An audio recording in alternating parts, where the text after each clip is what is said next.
Hei și sare și bine ați venit la un nou episod de GTA 5 Story Mode. Astăzi am zis să începem o serie de Story Mode, pentru că de ce nu? Și nu, n-am 5000 de ore ca Pope și nu știu foarte multe easter egg-uri, dar n-are nimica. Știu să mă joc Story Mode, stați liniștiți. Și dacă mai vreți episoade de genul, trebuie să apăsați pe butonul de like și pe subscribe pentru un content asemenea. Poate facem și cu Red Dead. Întotdeauna am vrut să mă joc Red Dead Redemption, dar poate mi le-au. Mai repede. Topui. Mâncați viermi. Bun. Sunăm repede. Am mai completat story mode-ul odată. Da. Deci, e ok. E ok. Nu știu. Dar n-am mai jucat de mult story mode. Poate facem și GTA Online, dacă vreți. Și susțineți. Bun. Îmi place să mă joc first person. Asta, prologul îmi place să fac în first person. Secțiunea asta din bancă îmi place. Nu știu, așa îmi place mie. Are. Acum vine ăsta. Acum trebuie să schimbăm pe Trevor. Știu că foarte multă lume a mai făcut GTA și așa, dar am zis să încerc și eu, că îmi place jocul. Na. Hai, Trevor. Lasă-mă să fug așa. Bun, ne luăm aici un cover.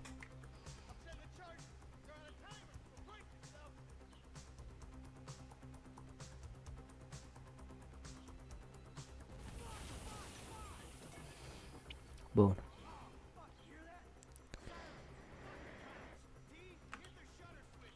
Bun.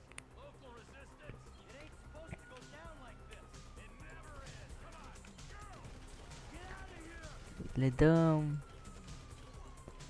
Muriți, mânca barbiermi să vă mânce. Piu. Piu, piu, piu, piu, piu, piu.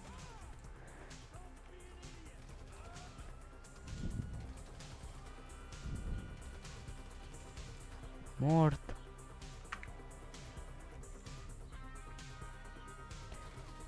Muzica asta e foarte șmecheră, apreciem. Și să-mi spuneți cu ce jocuri mai vreți să facem serii de genul.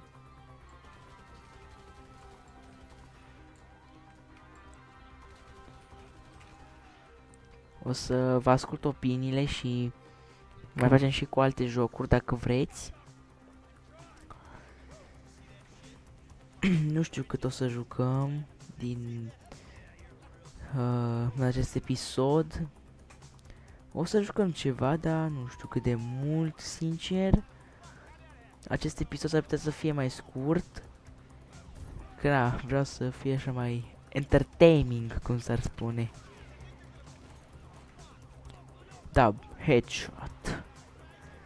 Eu mi-au primit plus 10 XP pentru critical hit. Bun.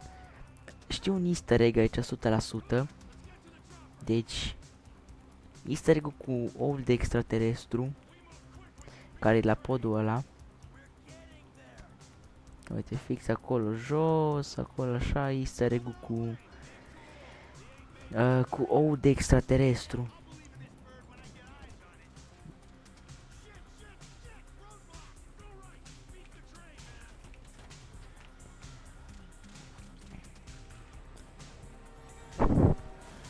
Oh, nu! De-aia nu trebuie să conducă femeile. Mă rog. Na. V-ați prins voi. N-am nimic împotriva asta, nu... Așa. Am zis eu așa ca o glumiță.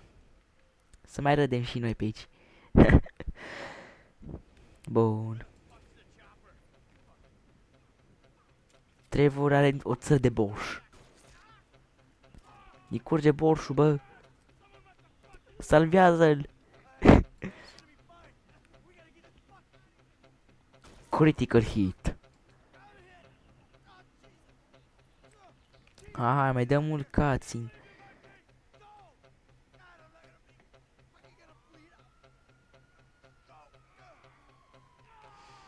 Da, nu o să mă bag cu ăștia, mai plec.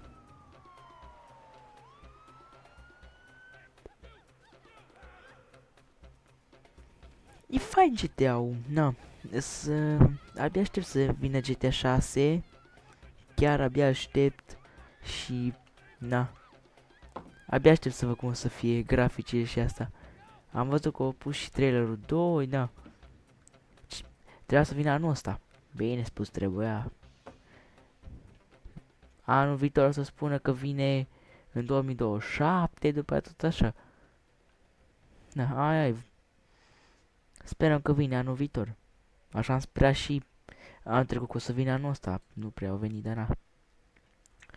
Acum mai cântă popa, Miez o să-l ierte.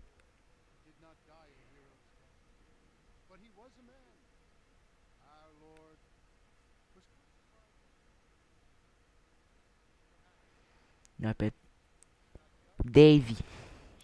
Țineți minte numele ăsta.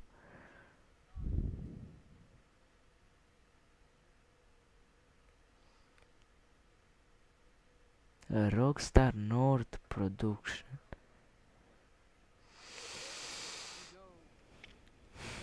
Jocul ăsta, GTA 5, a fost și încă e un joc foarte bun. Peste o trecut ceva ani. Cât s-a lăsat? 2013? Nu mai știu. Nu știu, dacă zic greșit, corectați-mă, vă rog. Da, n-am chef să mă uit la cutscene. E cu acolo. Ia ăsta. Acum merem cu Lamar.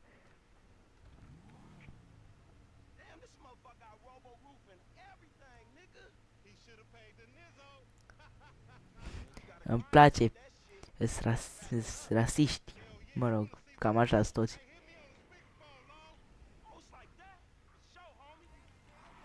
No! Ai meu copyright. Tu-ți muzica, mătii. Îmi iau copyright, dracu. Nu o să vă promit că o să fac gol la toate. Da, poate dacă... Bă, muzica, mătii. Poate dacă facem 3 like-uri la acest episod, o să încerc să le fac pe toate gold. Ai.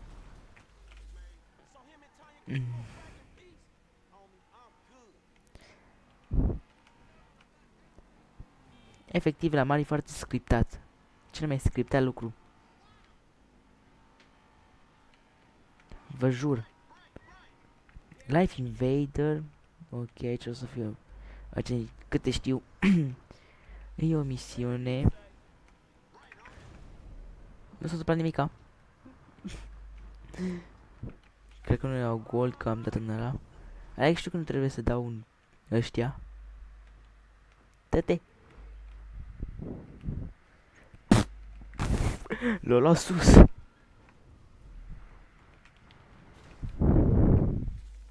L-o luat pe sus pe ăla.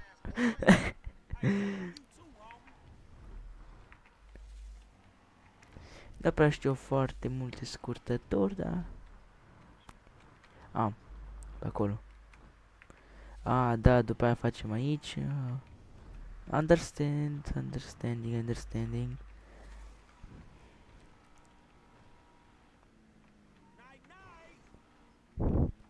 Aici e scriptate. Mâncați-aș.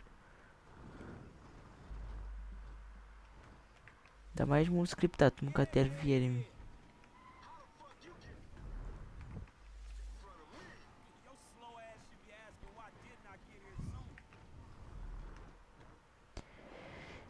Efectiv, când mergem gen în fața lui, el îi scripta să... Da, intră mine, omoară-mă. Omoară-mă la mar dacă poți. Mâncat iar vieri.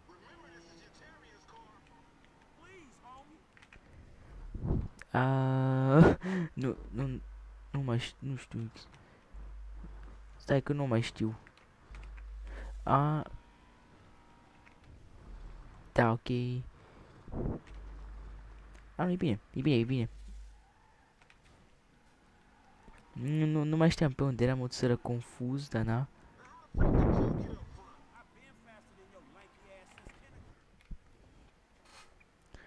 Acum vine potiera. Potiera, bă! Vine potiera! Potiera mâncava și ochii voștri.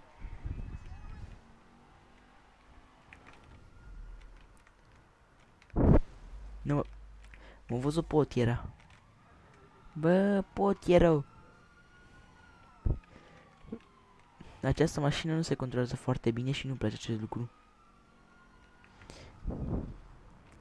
Fugi, vine potiera! Potiera, bă!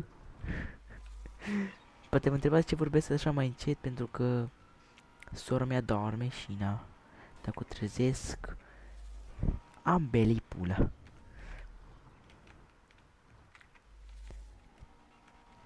O să facem și Stranger and Freaks, cred. Că de ce nu? Vorba aia. Până, nu știu, vedem ce mai postăm, ce mai asta. Nu vă promit că o să fie chiar în fiecare zi episoade cu GTA. S-ar putea să filmăm și altceva în afară de seria asta de GTA 5. Numai că nu o să terminăm story-ul, s-ar putea să ne jucăm online. Că de ce nu? Online-ul e fun. M-am jucat și eu online. Am ceva chestii pe el, dar o să vreau să încep de la 0, că na, așa mi se pare corect. Păi nu? Așa mi se pare cel mai corect, sincer. Și na. Am, dacă mai am 2 stele, doamne. Atâta 2 stele. Mâncă var stele să vă mânce.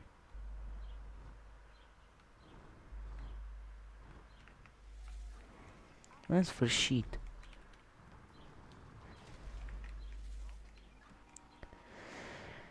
Doamne, Doamne ajută.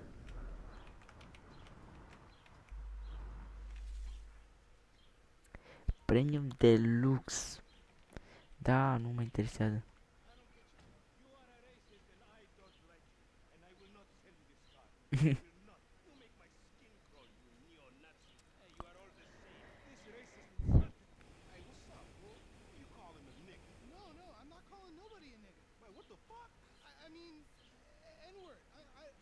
Nu place. Îmi place acest cutscene. International businessman. O Carpasanui. Copyright. Îmi iau copyright. Mâncați așa. Nu știu dacă îmi iau exact copyright de la muzice pe GTA, dar s-ar putea. Cel mai probabil.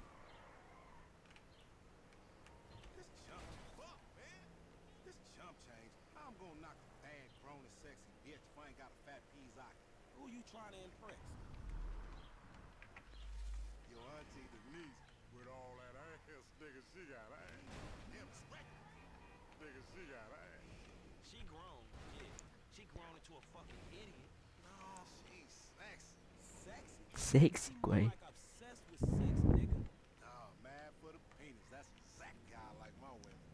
Ei, eu la mar. La mari cam sas. Și nu-mi place asta.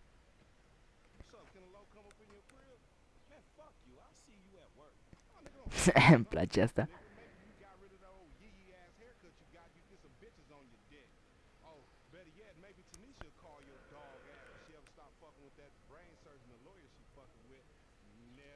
Nigga. What? Mai ce ai mă cu freza lui? Bă, 200 250, da, chiar da. Chiar efectiv pot să zic.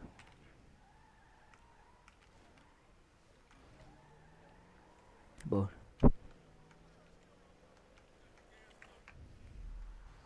The families, nigga. Bă, saci de gunoi.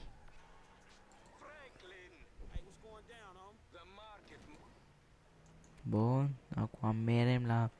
Din nou la Simion, trebuie să ciordim, cred că, nu știu, motorul. Numai că... Din păcate această mașină... Uite pe uite potieră. Futui mama, e de potieră. Numai că această mașină e...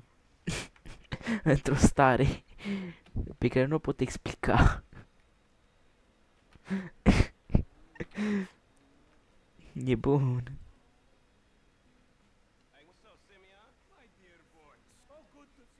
So good.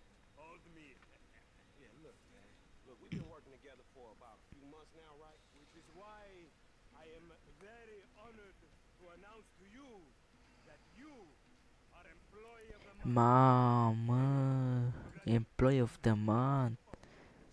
Very bine, very good, nigga. Bun, la mașina asta că... Nu!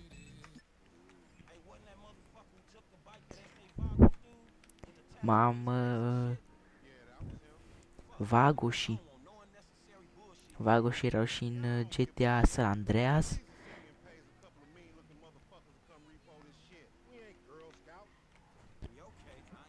Știu așa despre GTA San Andreas. Despre Carl Johnson. Care nu mai există acum.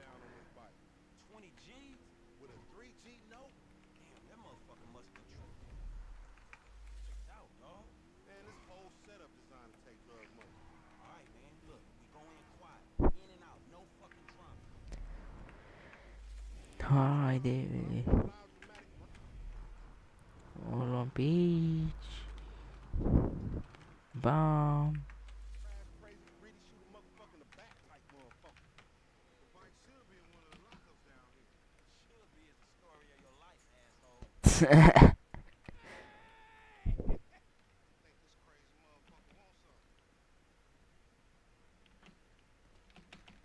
Ce vrei, mă? Stai jos. Nie, du-te. Ne. Așa-ți trebuie. No, haide la mare, atâta te fuți. Mâncat iar viermi să te mănânce.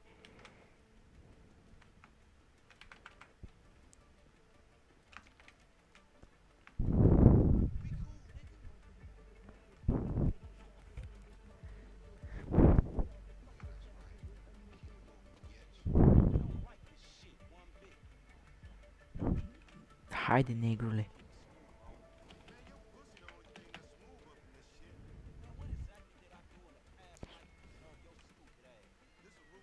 PC. Bun. Prima oară deschidem asta că aici o să fie o armură. Bun, deschidem asta. Cum v-am spus, aici ai armură și o să ne fie cam de folos. Acum deschidem asta.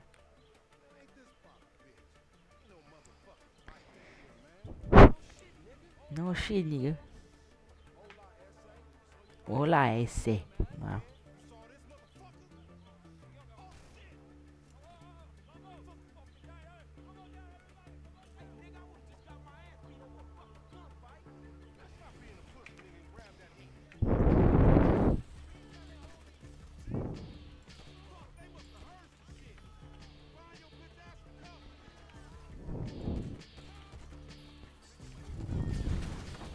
Sta jos.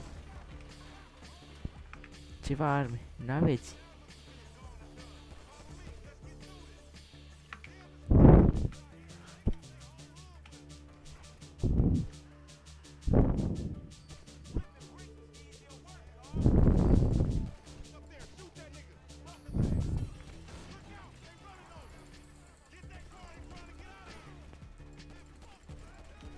Ia, să facem o țără de artifice.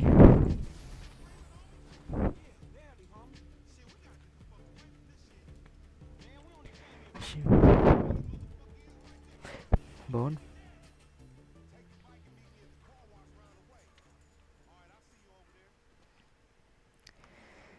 Noroc că am apucat să trag în el, că eram în reload acum. Mâncat viermi la mar. Toate căcaturile nu mă bagi. Mă, la mar ăsta, mă. Da, măcar acum avem un pistol. Știm o treabă, suntem periculoși acum. Cine e mai șmecher? Parcă voi erați șmecheri.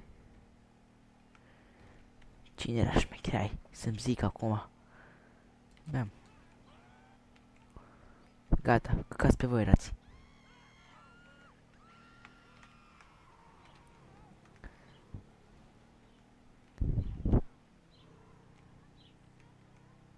Îmi place că la margine se teleportește. Face... Bam. Acest joc este foarte scriptat. Sper că aceste 6 să nu fie chiar așa. Aia că totul să fie scriptat, vă dați seama, dar na. Nici ca GT5.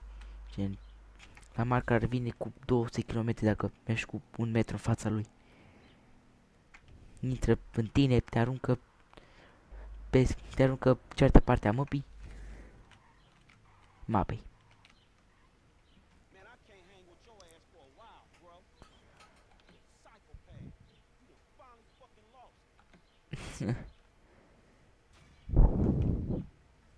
Ia.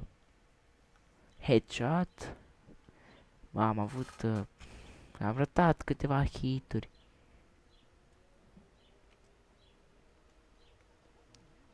Da,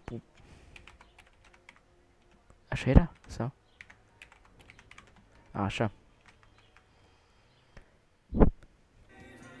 Nu. Mi-am dat și o mașină asta. Am niște... Conduc așa de bine. Mâncați așa ochii tăi. Mașina asta o găsiți și pe stradă, deci... Nu știu cât de mult o găsiți, dar o găsiți. Trebuie să intru prin față. Morții mătii. Acum... Misiunea asta interesantă.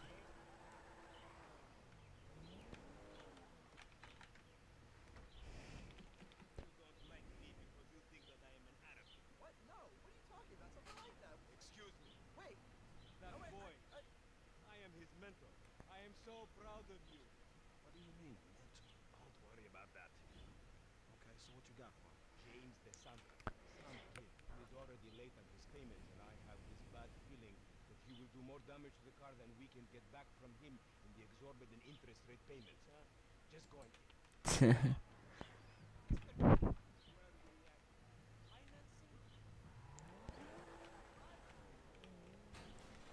Haide. James DeSanta. Dă-mi ăla. Dă-mi motorul ăsta. Carta șmecher. Bă. Tu mori.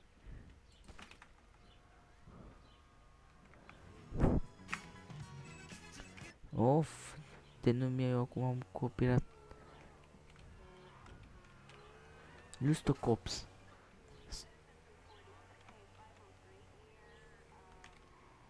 Da, nu-mi place.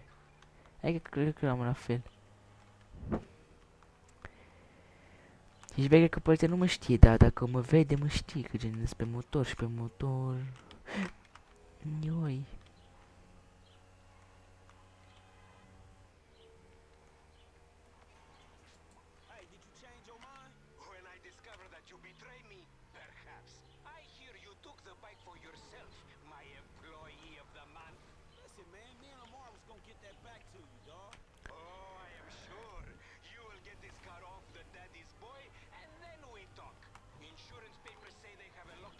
Haide.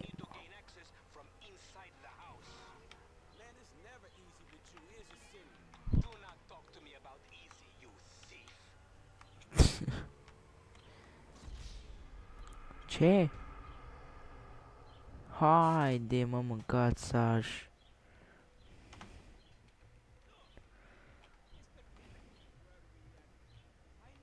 Acum nu mai facem nicio crimă.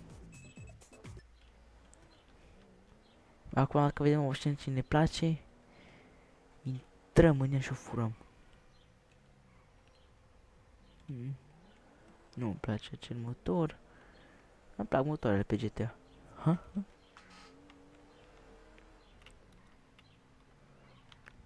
Tu, da tu. Dă-te. A meu. Mulțumesc, mâncați așa. Așa, da.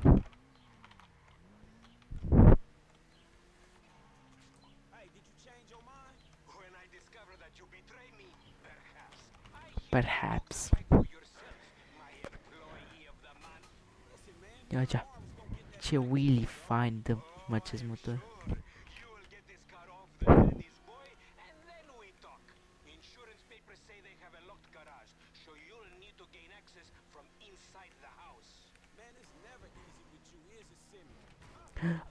Mamă, ăsta e un Banshee.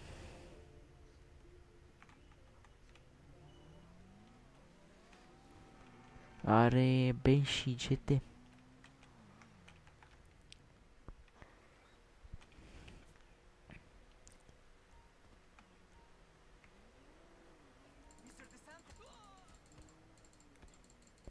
Ni. Trebuie să mă asigur.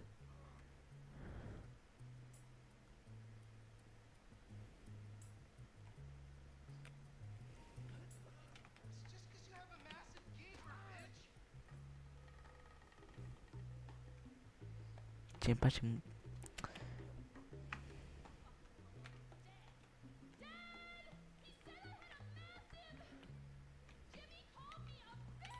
mă iuf. Ce mă enervează. Bun. Bravo. Acum cum pingeam asta.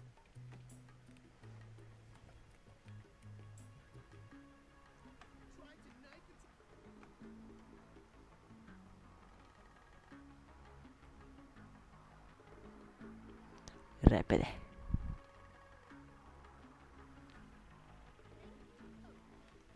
Thank you, coach. Și am plecat. Asta cred că e singura dată când mai vezi mașina asta.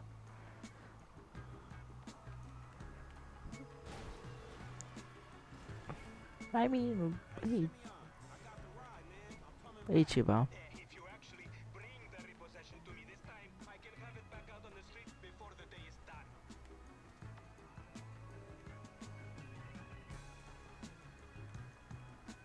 Ah.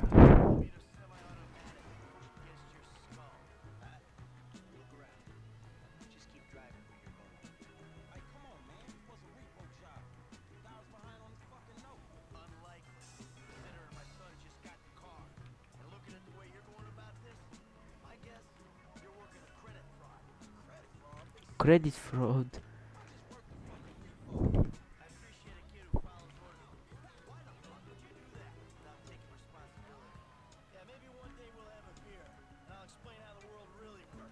Mamă, vrea să ne învețe cum Minecraft cum funcționează lumea.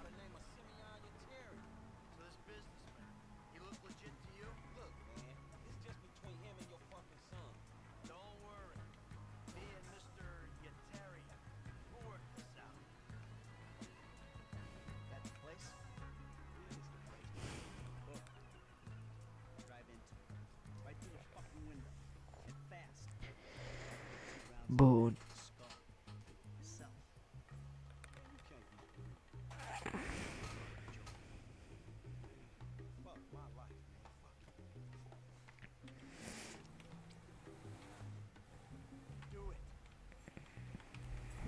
Ah.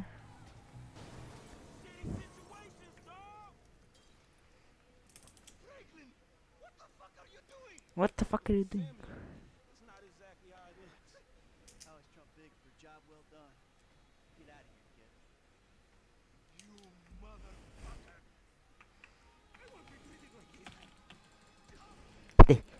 Dei. Dei. Dei. You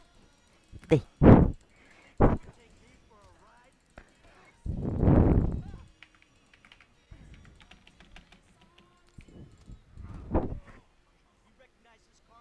Huh? Does it look like it's worth $5 grand a month to you? You fucking racist.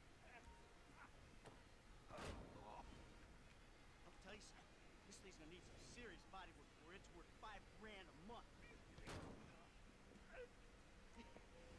He agreed to financing. I have his signature. Yeah, they agree to have some punk break into my fucking house? I have talked to That kid might be a fucking idiot. But you are a fraudulent scumbag piece of shit. Como căzut cu ai. Îmi place cum a căzut. Omul va șamar. Aici.